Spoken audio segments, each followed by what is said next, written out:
Well, hello there. This is Shane from Shane's Reviews, and I hope you are having a wonderful day today. This will be a little different. This is not necessarily a book that we would normally go over, because for the most part, I don't like these sorts of books. But I felt like I needed to, and the reason why I felt like I needed to is because, well, the name of the book is The Subtle Art of Not Giving a counterintuitive approach to living a good life, which was wrote by Mark Manson. The narration was by Roger Wayne, and it's about a 5.25 hour book. Now, why would I be going over that? Why would I be going over this book on this channel? Well, so recently I had a life experience where I had met a person without any kind of a warning whatsoever.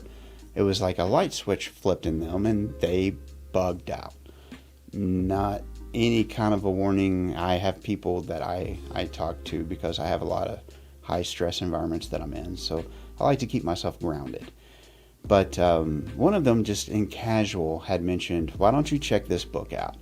I was like, okay, really not my thing, but sure. Because if I'm going to talk to somebody about problems that I have, and mental health is something that's important to everybody, even if they want to say it's not, and unfortunately from my generation up, talking to a therapist was always viewed as a bad thing. If you can't tell by my body language, going all kinds of akimbo at that point of saying that. And it was. You didn't go to a doctor unless you were truly not able to function. Whenever I was a kid, even in my teenage years, and even in my early adulthood, it's just not something that people did whenever it came to mental health, because you're a guy. You're supposed to suck it up. You're supposed to carry the weight of the world, and you're not supposed to care. You're supposed to be able to do it all, and you don't need to talk to anybody about your feelings. Your feelings are nothing. Don't worry about it. These are the things and the diatribes and stuff that I grew up around. And it wasn't that my parents were toxic. It's not that my environment was toxic. It's just that's the way that it was viewed at that point in time as I was growing up. So it kind of sticks with me. I have learned over the years that that's a fallacy, and that's incorrect, and that's not the way that you should do it. So I tend to be very closed off to people that I haven't really met. But if I know you, then you really know me. So it's kind of funny that way. But it's a thing where this person that has said that, I value their opinion, right? So I checked this book out, and I, for the life of me, cannot figure out why this book is so very popular, minus maybe the title, because the title's a zinger. It's good. But as far as like the stuff that's in it, either I am already at the maximum don't give an F level, and have been for 20 years, or there's really nothing in this book that's really going to help anybody. And that might be a controversial idea, but on the same token, this book in the very beginning promises to teach and show how to not really care, with the exception of whenever you should. This is a paraphrase, but it's an accurate paraphrase. And in this, he gives all kinds of life examples. His life is not the common ground that most people would approach from. It's not like he was a trust fund baby, but he got very lucky at a very early age and was able to just live a life of a rock star. So there's the self-entitlement of, well, since it worked for me, just walking away from my job and me being able to make everything work just because. That's not the way it works for everybody. If he hadn't been just at the right place at the right time for the website that he was running, it would have never kicked off. If he hadn't been at the right place at the right time with this, and this, none of the stuff that he's talking about would have been valid, and this book wouldn't exist. If he had been more conservative and decided to stick with his job whenever he was that young, just right out of college and ready to go, then he would have probably not done these things. That's the only thing I can see where he didn't give an F about, that it actually paid off. The rest of it is just not any kind of a guide on how to live. So if you're wanting to check this book out, let me give you the preface of, don't look at it like a self-help manual, because that's not what this is. This is just him going on about examples of where he didn't really give a blank and then moving on. Now, to be fair, I have listened to this multiple times. I didn't just listen to it once and go, huh? And it's not like I'm blind. I see what he was trying to do. He just didn't deliver. And that's my problem with it, because there's going to be people that are going to see that title and go, oh, well, this is going to be life-changing, which it could be for some, because you've got to have somewhat of a cavalier attitude to be able to get somewhere. You got to be a bit of a risk taker to be able to get somewhere. But I think that what he was trying to say is there's certain places where you should really care about things and certain places where you really shouldn't. And that's backed up with all the multiple stories that he has in this short book. One of them has to do with a friend of his that drowned, which was a tragic story. And there was another one that had to do with at the beginning where he worked at an accountant's job for like maybe 6 weeks and then walked out of it and started his own thing.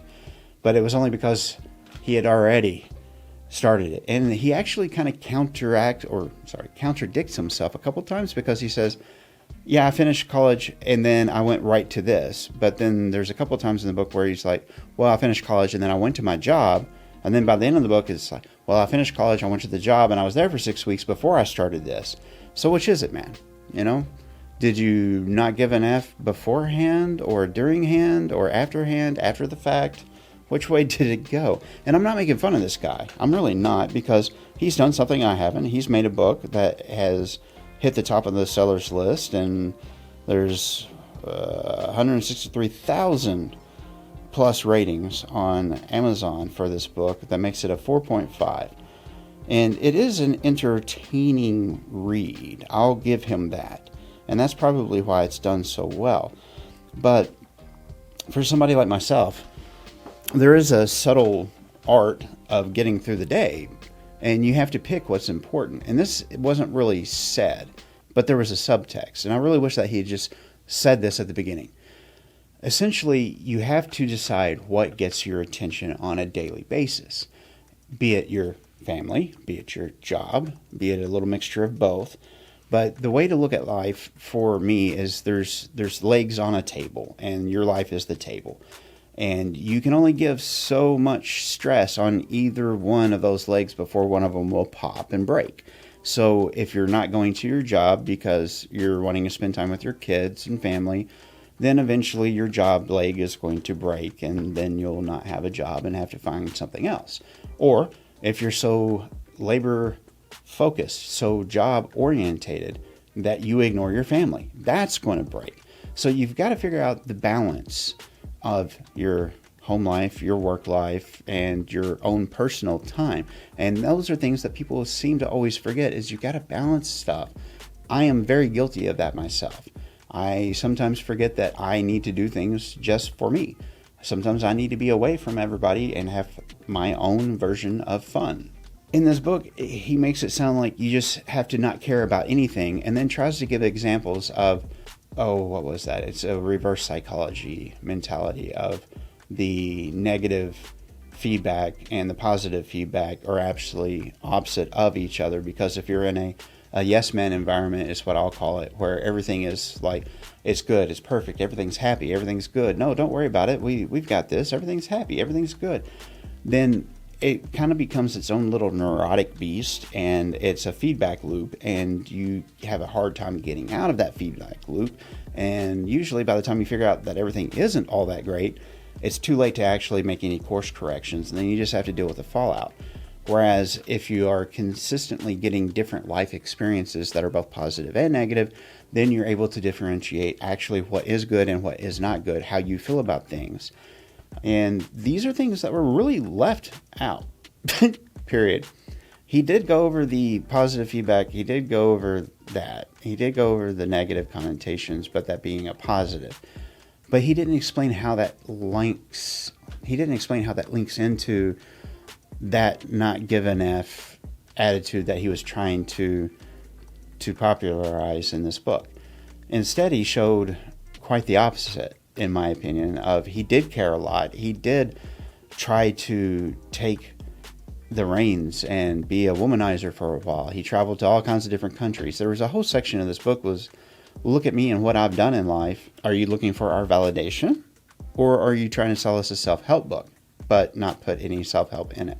And that was the problem I had with this overall, was that instead of it showcasing examples with a 3-point story with each example to prove the point, it was just a big, long run-on sentence of his life that went from point A to C to B to D, then probably over to X, and then back down to T. It was just really strange how you're supposed to deduct. I don't give an F is a good thing whenever he's consistently giving you examples of this is not the way to do it, but this is what happened, or, counteracting his own words. It was just really strange for me. And that's probably the reason why I've listened to it a couple times, is because it made me feel better. Because even with me having ADHD and it being extreme on top of that, I feel like my life hasn't been that bad compared to his, even though he's been so much more successful. So at least I got some value out of it. Thank you, sir. Yes. Now, I know there's going to be some people that are going to be upset with these words, and that's fine. You have a right to be upset, because my opinion is not your opinion. My life is not your life. And I wish that the author of this book had took that in consideration whenever he was writing this, because nobody likes a peacock, quite frankly. So there's that. Now, let's ask the question, is this book worth your time, efforts, and energies? If you want a good laugh, yeah. I don't think most people would get out of this book what the title and the opening introductions gives you the idea that you should be able to get out of the book. Mainly because, again, there's not the follow through. It doesn't have that definitive, if I had cared and I had done this, this, and this, how would that have affected these actions? He didn't give the examples that you would need to be able to connect those dots very straightforwardly. So that was why I was kind of disappointed about it. I'm not a fan of this book. I mean, the author, I like his words, but it's just one of those things. It's got a lot of language in it, but the way that it's used, it's not like abrasive and in your face and over and over and over, which I don't have a problem with explicitives or anything like that. It's just whenever somebody's being a tryhard with blank and blank and blank and blank and blank and blank and blank trying to get through a sentence, you could have said it so much quicker if you just left all that crap out and just put one in. So there you go, there's that, but I digress. Now, do I think it's worth your time, efforts, and energies? No. It's definitely something that you could possibly get something out of, or just listen to it just to have something in the background, and it is entertaining. I'm not saying that it's not, but as far as it being a self-help book, I don't really think it is. I don't think it would really do anybody any good, so that's why I can't recommend it. With the exception of if you want a good laugh. So there's that anyway. All right, so we made it this far. That's what I feel about this book. I would be curious to know what you wonderful people think down there. If I'm right, I'm right. If I'm wrong, I'm wrong. Tell me either which way. I'm happy with it. I'd love to see those comments. And on top of that, I'm not sure which one of these videos you would pick that's coming in. If it's that one, I'll see you in the next video. And before we go, if you made it this far, thank you so much. I appreciate it. And if you wouldn't mind, please do hit that little subscribe button and the bell so that you know when the next one comes out. I love your faces. Hope you have a good week, and I will see you in the next video. Bye-bye.